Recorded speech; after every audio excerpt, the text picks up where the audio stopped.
नमस्कार, आप देखना शुरू कर चुके हैं स्टार टीवी बिहार का खास कार्यक्रम बिहार की जंग। और बिहार की जंग में आज हम बात करेंगे नीतीश कुमार की नाराजगी की, जो भाजपा को लेकर है। अभी वक्फ संशोधन बिल को लेकर जो हुआ है, नीतीश कुमार उससे नाराज हैं।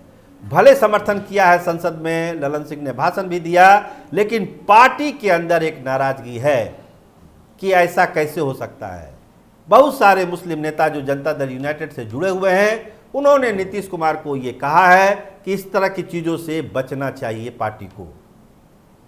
और कहा जाता है कि नीतीश कुमार ने भी इसको महसूस किया कि हाँ, इस तरह की चीज़ों से बचना जरूरी है। लेकिन बचेंगे कैसे जब गठबंधन की सरकार है, भाजपा की सरकार है, गठबंधन की सरकार है, जनता दल यूनाइटेड उसमें पार्टिसिपेट कर रहा है, तो बचने का सवाल कहाँ है। इस तरह की चीज़ें तो होती ही रहेगी। तो क्या होगा फिर? तो जो हमारे सोर्स हैं वो लगातार यही बताते हैं कि देखिए, एक और दरवाज़ा जो है, जो हमेशा नीतीश कुमार खोल के रखते हैं, उस दरवाजे में आवाजाही अब तेज हो गई है। वहाँ हलचल है, एक पटकथा वहाँ लिखी जा रही है।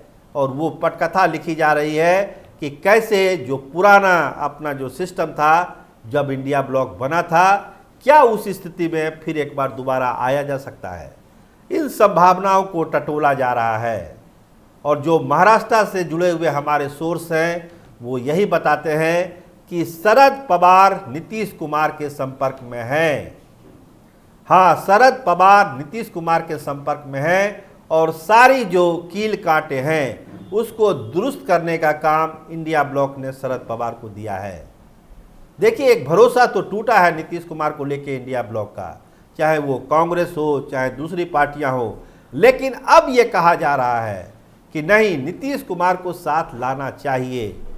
नरेंद्र मोदी सरकार को कमजोर करना है। 3 राज्यों 4 राज्यों में चुनाव है और नीतीश कुमार बहुत कंफर्टेबल नहीं है एनडीए में, तो क्यों नहीं नीतीश कुमार को एक बार दोबारा लाया जाए। और लगता है कि शरद पवार इसी अभियान में हैं, इसी मिशन में हैं कि अब जो हुआ सो हुआ, अब वापस आप आइए। इंडिया ब्लॉक को आपने बनाया था, आपको जो सम्मान मिलना चाहिए वो सम्मान आपको मिलेगा। देखिए, एक चीज पर गौर करिए, जो दूरी बनती है आरजेडी और जेडीयू में, क्यों बनती है? कहा जाता है कि सरकार में आते ही बहुत सारे जो प्रशासनिक शासन प्रशासन में जो इंटरफेयर शुरू करते हैं आरजेडी के नेता और मंत्री, उससे नीतीश कुमार खपा हो जाते हैं। क्योंकि नीतीश कुमार फ्री हैंड शासन चलाने के लिए जाने जाते हैं।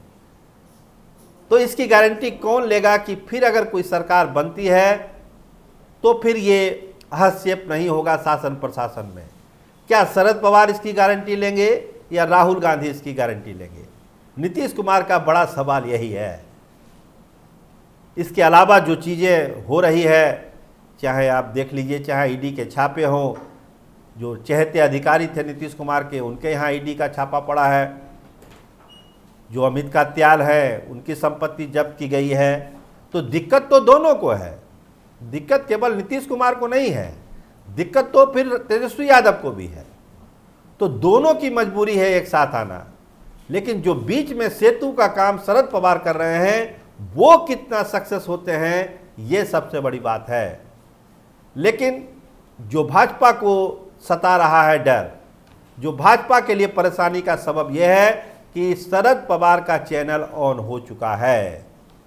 जो महाराष्ट्र से जुड़े हुए हमारे सोर्स हैं, वो यही बतला रहे हैं कि बातचीत हो रही है, एक स्क्रिप्ट लिखी जा रही है कि कैसे फिर जो दूरी है वो नज़दीकियों में बदल सकती है।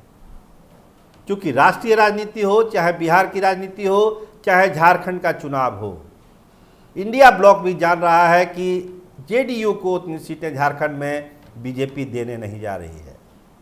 जातीय जनगणना पर कोई ठोस भरोसा नहीं देने जा रही है। विशेष राज्य के दर्जे पर कुछ नहीं दिन मिलने वाला है बिहार को।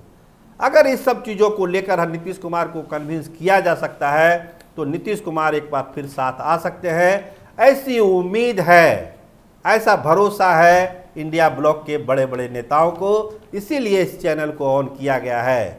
और हमारे सोर्स बताते हैं कि ये चेक एंड बैलेंस वाला जो खेल नीतीश कुमार खेलते हैं, एक बार फिर पूरे स्विंग में ये खेल चल रहा है। भाजपा के पास भी मैसेज है कि नीतीश कुमार कुछ भी फैसला ले सकते हैं और बीजेपी को बड़ा झटका भी दे सकते हैं। तो भाजपा की भी अपनी तैयारी अपने हिसाब से है, लेकिन जो एक नई कहानी शुरू हुई है एक नए डील के लिए, उससे बिहार की सियासत एक बार फिर गरमाई हुई है। नीतीश कुमार खामोश हैं, चुप है, लगातार कुछ नहीं बोल रहे हैं। जो शक्ति संतुलन है, जो सत्ता का संतुलन है, वो बिहार में बदला बदला सा दिखता है। नीतीश कुमार के खास लोग अब उनके साथ नहीं हैं। खास लोग यानी जिसको जो भाजपा के साथ जाने के हिमायती थे, चाहे वो विजय चौधरी हैं, अशोक चौधरी हैं, संजय झा हैं, लगभग अब बहुत कम साथ दिखते हैं लेकिन पहले की तरह साथ नहीं दिखते हैं। नवादा वाली जो हुई थी नीतीश कुमार का दौरा, उसमें विजय चौधरी नहीं थे। पटना के एक कार्यक्रम में भी गंगा किनारे विजय चौधरी नहीं गए थे। अशोक चौधरी कहीं कहीं दिखते हैं। संजय झा को तो दिल्ली भेज ही दिया गया है। मनीष वर्मा भाजपा माइंडसेट के नहीं है, वो इस पक्ष में नहीं है कि भाजपा के साथ दोस्ती को आगे बढ़ाया जाए। तो ऐसे बहुत सारी चीज़ें हैं, बहुत सारे ऐसे सिग्नल हैं जिससे लगता है कि पर्दे के पीछे एक बड़ी डील हो रही है और शरद पवार इसमें एक महत्वपूर्ण भूमिका निभा रहे हैं। देखिए उस डील का क्लाइमैक्स क्या होता है और चीज़ें कैसे कैसे सामने आती है, इसका तो इंतज़ार करना पड़ेगा। लेकिन तेजस्वी यादव भी खामोश है, इस पर भी गौर करिए। बहुत ही कैलकुलेटेड आलोचना हो रही है नीतीश कुमार की आरजेडी के तरफ से, इसको भी समझने की ज़रूरत है। तो सिग्नल समझिए, हमारे दर्शक खुद होशियार हैं, समझदार हैं, समझ ही रहे होंगे कि बिहार का खेल किस पाले में जा रहा है और बिहार के सियासत में आगे होना क्या है। आप देखते रहिए स्टार टीवी बिहार। आपका बहुत बहुत धन्यवाद, आपका बहुत बहुत शुक्रिया।